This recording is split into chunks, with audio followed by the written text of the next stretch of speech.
So what are some other elements on this site that would be interesting to look at? We're going to visit the site.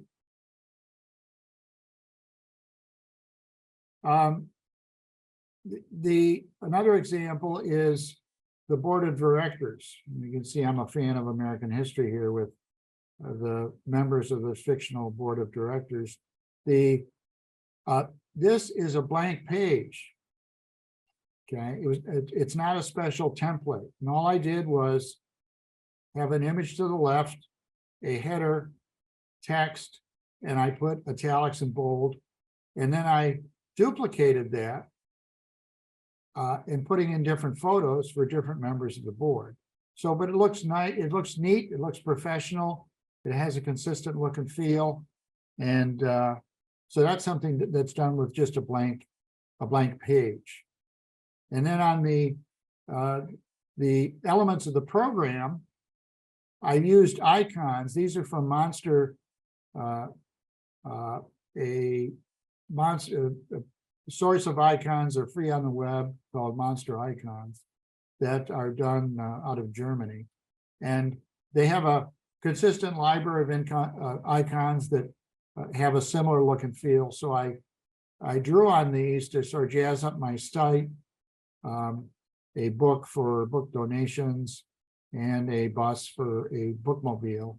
And I've used icons to jazz up my description of my plugins. And then another example of using a block template. Now the colors are perhaps too lively, but they're more for just demonstration purposes. I've used this timeline block that comes automatic, and then I've changed the colors, added my own text, and I use the block to basically make that happen. And then there's a donate button, and this is connected also to a PayPal button to allow people to make donations to the nonprofit. So a basic small scale site is not going to allow you to do an e-commerce store with all that complexity, but you can use something like PayPal to get basic items of consulting services or a simple array of products. It will basically do the job.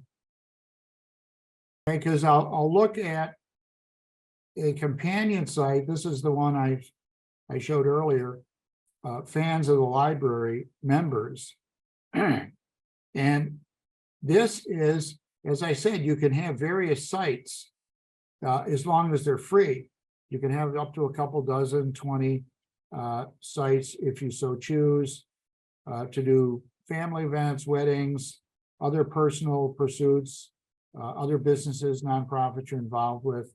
You can work off the same platform, which makes it easier to administer. So here it makes sense. A lot of nonprofits have their own internal membership where they want to share information and guidance just among themselves. So this is interesting in that it uses the Libre 2 theme that I used on the Marketing Maven template.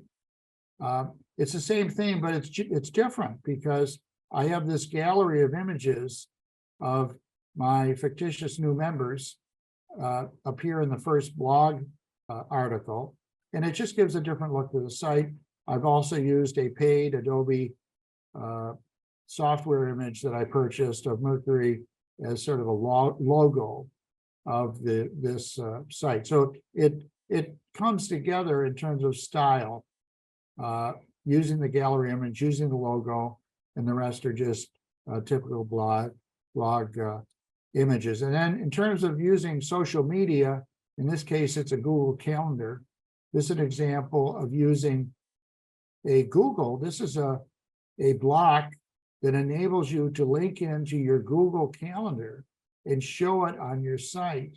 And you can restrict the Google Calendar to just the members of this library group, just the volunteers.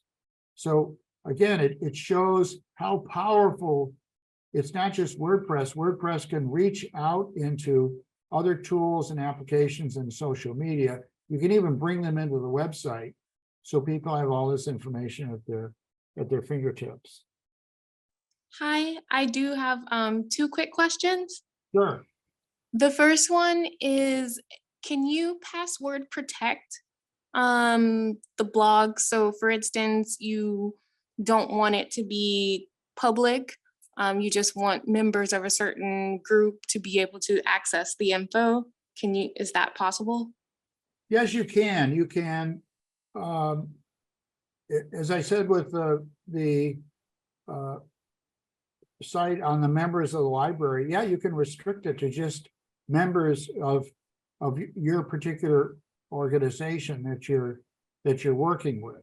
So if we this I is guess I'm asking, I'm sorry, I yeah, didn't mean to interrupt, but I'm asking like if everyone is not a member of of the organization, for example. So, you know, I perhaps like could give the password to a Facebook group, but they're not all people that I would know personally or individually. well, I get your strategy, I guess, would let's back up a bit. The main idea of doing a blog or a website is to reach a broad audience. Oh, right. I understand that, but this would be something a little bit different, a little bit more targeted. Yeah, if I guess what you'd have to do is that you'd have to identify your whoever these people would be in order to give them a password to the site. Okay. Okay. And then the other question, I remember you went through how the young woman monetized the site. Right. I've been on other blogs and there were like ads.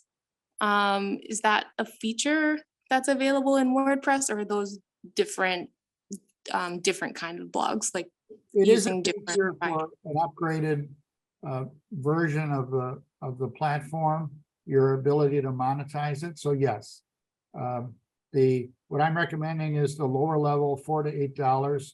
But as you go up into other levels of buying a plan under WordPress.com, you have the capability to monitor. Okay, thank you.